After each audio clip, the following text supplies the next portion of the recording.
आज है अनंत चतुर्दशी और गणेश जी की प्रतिमा का विसर्जन। लगता है जैसे कल ही की बात है जब गणेश जी हम सबके यहाँ पधारे थे और हमने नित्य प्रतिदिन आरती और भोग लगाकर उनकी सेवा अर्चना की। और इतने जल्दी कैसे ये दिन निकल गए पता ही नहीं चला। समय निकलते देर ही कहाँ लगती है। और लो, आज गणेश जी की प्रतिमा का विसर्जन का दिन है, तो जल्दी से सुबह के रूटीन से फ्री होकर रेडी हो गई। सोचा था कि साड़ी पहनूंगी, लेकिन भागम भाग में कुछ ध्यान ही नहीं रहा और फटाफट यह सूट डाल लिया। स्पेशल दिन पर थोड़ा सा स्पेशल तो बनता है और कंफर्टेबल रहेगा सो अलग। बेचारी साड़ियाँ सोचते कुछ हैं और हो कुछ जाता है। पहनते पहनते ही इग्नोर हो जाती हैं और फटाफट बारी सूट की आ जाती है। अब भाई जल्दी से रेडी हो जाते हैं, बहुत सारे काम जो निपटाने हैं। सबसे पहले हमारी सूरज पूजा, उसके बाद है कोई काम दूजा। जल और तिलक को लेकर फटाफट छत पर चलते हैं और पूजा करके आते हैं। एक बात तो है, यदि पूजा समय पे हो जाए तो बहुत तसल्ली रहती है। सारा कुछ भगवान पर जो छोड़ देते हैं कि अब जो कुछ भी है आपके हवाले है। ये सारे कपड़े छत से अंदर इसी तरह से बारिश में छुपन छुपाई खेलते रहते हैं। और ये आ गए हमारे सूर्य देवता। हालांकि सूर्य देवता तो आज नहीं आए हैं, लेकिन हाँ, मौसम में थोड़ी सी गर्माहट ज़रूर है। तो चलिए सूर्य देव की भी पूजा कर ली जाए। ओम घृणी सूर्याय नमः, ओम घृणी सूर्याय नमः। इस तरह से हमारी सूर्य देवता को जल चढ़ाने की और उनको तिलक की क्रिया समाप्त हुई। हे सूर्य देवता, इसी तरह से हम सब पे कृपा बनाए रखना और अपनी रोशनी, अपनी पॉजिटिविटी हम सब पे इसी तरह से बनाए रखना। इस पूजा में हमसे जो भी भूल हुई हो हमें माफ़ करना और हम पर अपनी कृपा बनाए रखना। और इस तरह से हमने सूर्य देवता की पूजा करके हम वापस अपनी दूसरी छत पे चलते हैं। चलिए देखते हैं कि वहाँ हमारे पेड़ पौधों की क्या कंडीशन है। एक बात तो है, सुबह सुबह से हरियाली और पौधे देखने से एक अलग ही पॉजिटिविटी आती है, एकदम खुश सा हो जाता है।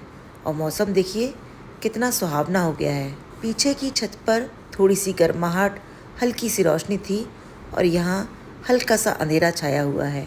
पीछे की दिशा पूरब थी जहाँ सूर्य देवता की पूजा की थी, और यहाँ पर यह पश्चिम दिशा है। दोनों दिशाओं में मौसम का फ़र्क देखिए, कितना अंधेरा और एक तरफ उजाला। एक बात तो है, जब जिम्मेदारी आती है तो हम अपने आप ही बड़े हो जाते हैं और नींद और आलस तो कोसों दूर हो जाता है।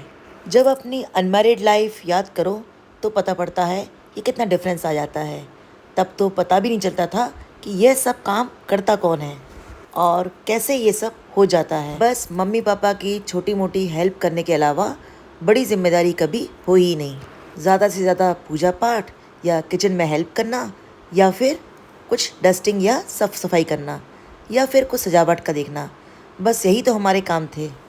लेकिन हाँ, सारे काम निपटा कर अपने जो हमारे एम थे या हमारे ऑब्जेक्ट थे उनको कभी हमने नहीं भूला। यानी अपनी पढ़ाई और अपने काम को टाइम से टाइम दिया। यानी मैं अपनी तारीफ नहीं करूँगी, मैं टाइम की पंक्चुअल हूँ। ज़रा सी भी देर मुझे बर्दाश्त नहीं, शायद ये मेरा नेगेटिव पॉइंट है। यानी इंतज़ार करना और कराना मुझे बिल्कुल पसंद नहीं। तो भाई बातें तो बहुत हो गई, पूजा करने के बाद अब आ गया भोग बनाने का टाइम। आज गणेश विसर्जन जो है और गणेश जी की प्रतिमा का हम विसर्जन करेंगे। और रोज़ मैंने यही कोशिश की है कि भगवान को नए नए पकवान, नई नई रेसिपीज़ खिलाई जाए। यानी कभी बर्फ़ी, कभी लड्डू, कभी मोदक, कभी हलवा, ताकि गणपति बप्पा का पेट और भी बड़ा हो जाए। तो आज का दिन कैसे मिस करते। तो आज मैंने सोचा कि चलो कुछ नया आइटम बनाया जाए। टाइम भी थोड़ा कम था तो सोचा सबसे इजी रेसिपी बनाते हैं जो थोड़ी हटकर हो और कम से कम सामान और कम से कम समय में बनकर तैयार हो जाए। तो थोड़ा सा नारियल का बूरा रखा था, उसको मिक्सर के ग्राइंडर में थोड़ा सा ग्राइंड कर लिया और थोड़े से घी में उसको भूंज लेंगे। यहाँ मैंने 1 कप के करीब नारियल का बूरा लिया है और 2 कप के करीब फुल फैट मिल्क लेंगे।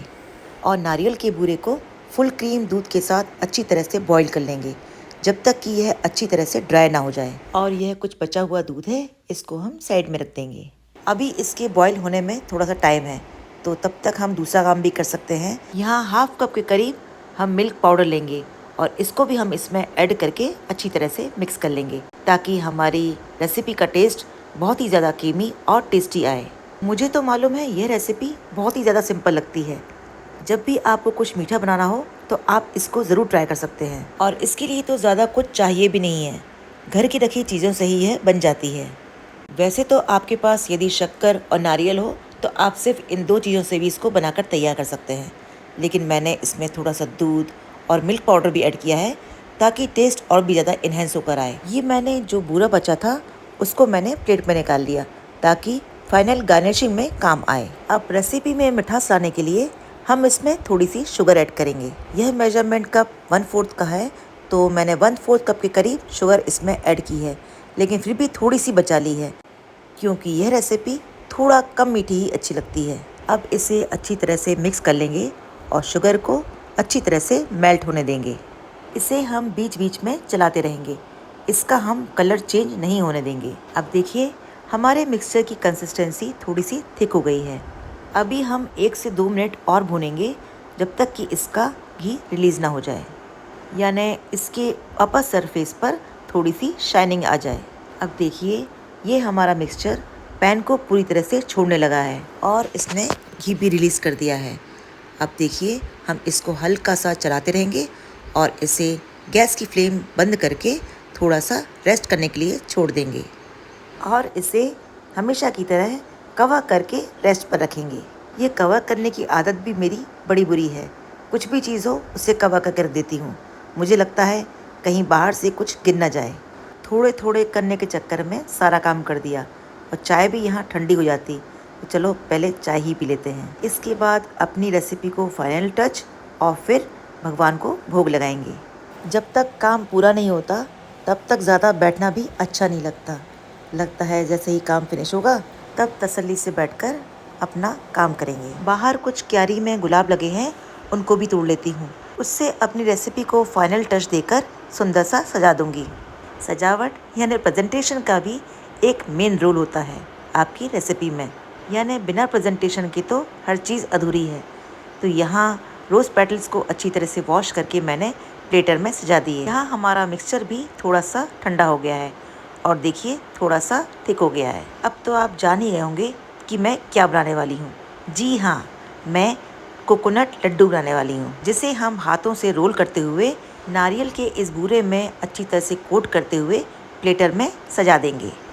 ये देखिए कितना सुंदर लड्डू तैयार हुआ है। इस तरह से जो बाकी का मिक्सचर है ना, इसको हम पार्टीशन में डिवाइड कर देंगे और इजीली हम एक ही साइज़ के सब लड्डू बनाकर तैयार कर लेंगे। अब टाइम ही कितने लगने वाला है, फटाफट रोल किया और बूरे में कोट करते हुए हमने उसको सजाना है।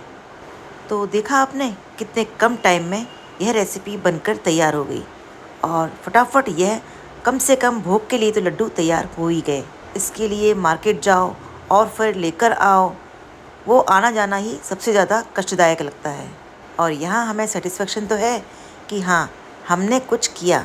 जैसे अपने लिए खाना बनाते हैं वैसे भगवान के लिए भोग भी बना लिया। और ये देखिए कितनी खूबसूरत प्लेट बनकर तैयार हो गई। अब जो बाकी की गुलाब की पंखुड़ियाँ हैं, इससे हम बाकी की प्लेट को सजा देंगे। ये देखिए कितने स्वादिष्ट और खूबसूरत लड्डू बनकर तैयार हुए हैं, और यकीन मानिए स्वाद में एकदम परफेक्ट। तो ये बन गया हमारा गणपति बप्पा का भोग। बहुत ही कम समय, बहुत ही कम सामान और परफेक्ट मिठास के साथ।